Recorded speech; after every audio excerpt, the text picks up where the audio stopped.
Oi, gente, tudo bem? Meu nome é Ana e eu vim dar continuidade ao assunto de química com ligações químicas para vocês. A gente vai começar falando do porquê que as ligações químicas ocorrem. E isso vem do fato dos átomos buscarem estabilidade. Essa estabilidade ela é justificada pela regra do octeto, que diz que para um átomo ser estável, ele tem que ter 8 elétrons na sua camada de valência, assim como os gases nobres. Então, para um átomo se estabilizar, ele realiza ligações químicas com outros átomos também instáveis para atingir esses 8 elétrons na sua camada de valência.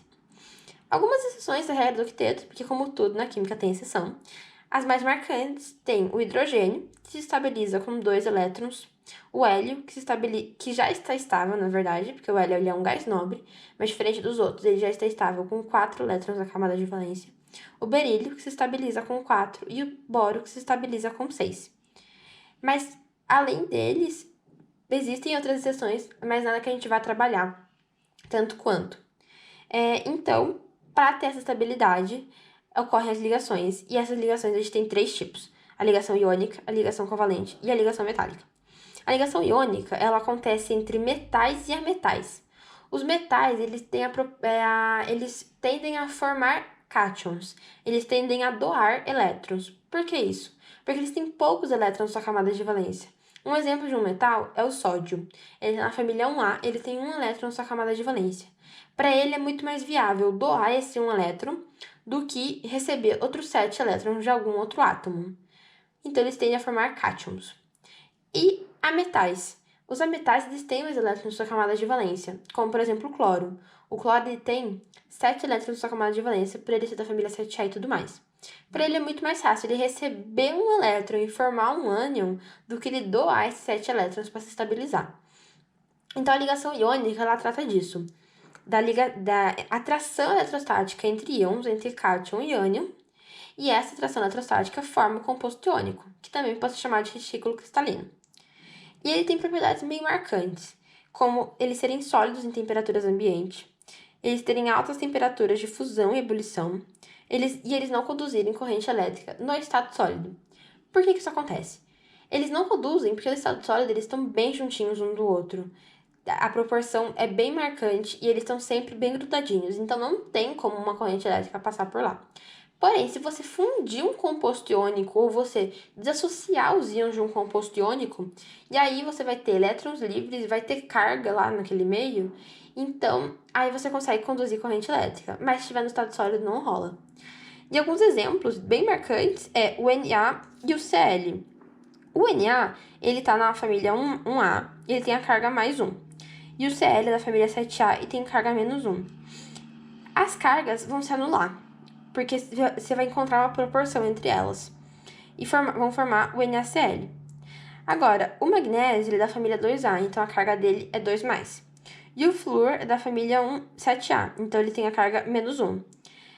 As cargas em compostos iônicos, elas descem cruzado, para conseguir ficar um negócio proporcional. Por isso que quando você olha a equação inteira, você tem 2 flúors para 1 magnésio, por causa dessas cargas, do cátion e do ânion. E assim se forma o composto iônico. Partindo da ligação iônica, a gente tem a ligação covalente, que é um pouco diferente, que em vez dela tratar de doar elétrons e receber elétrons, ela vai tratar de compartilhar elétrons. Então, vai ser ligações que ocorrem sempre entre um ametal com outro ametal, ou um ametal com hidrogênio, ou até mesmo hidrogênio com hidrogênio. Porque, como eu disse antes, o hidrogênio ele é uma exceção à regra do octeto. Ele não se estabiliza com 8, ele se estabiliza com 2 elétrons. Então, quando um hidrogênio compartilha o elétron com outro hidrogênio, ambos vão ter 2 elétrons. Então, ambos vão estar estáveis, formando o H2, que é o primeiro exemplo aqui.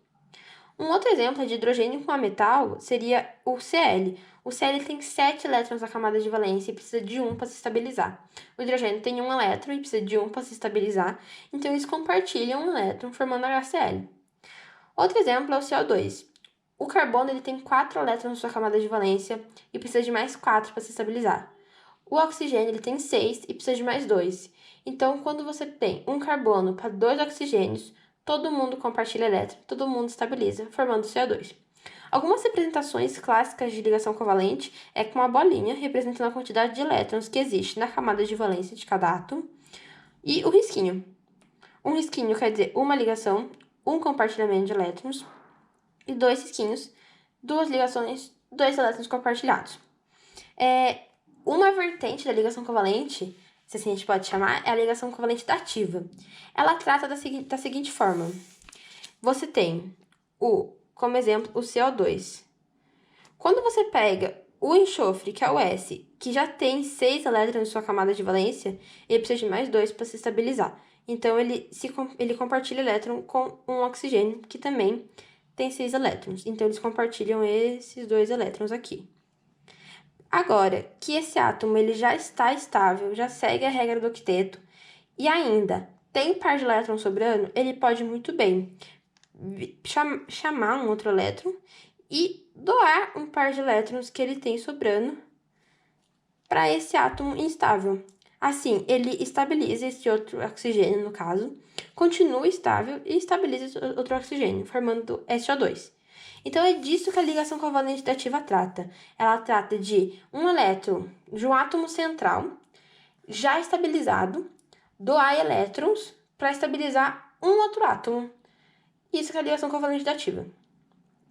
E além dessas duas ligações, a gente tem a ligação metálica, que em si é uma exceção para a regra do octeto.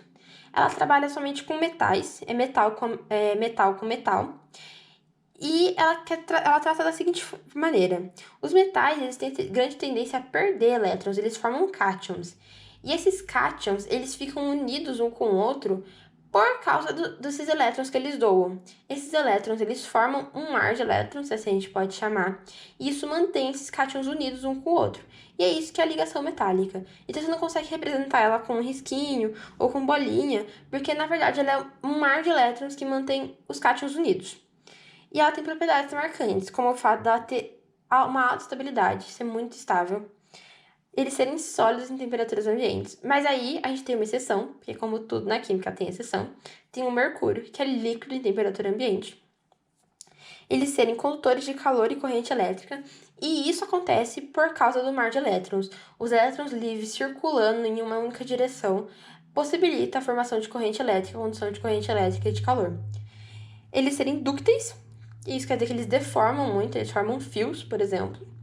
Eles serem maleáveis e resistentes à tração. E é disso que a ligação metálica se trata. Ela é uma exceção à regra do octeto, ela cai mais na teoria, né, as propriedades, mas trata de um mar de elétrons que mantém os cátions unidos. E foi isso, gente. Essas são as ligações químicas. Se vocês tiverem alguma dúvida, vocês podem mandar mensagem pro pessoal das exatas, que a gente vai estar lá para responder. E eu espero vocês no próximo vídeo. Até mais!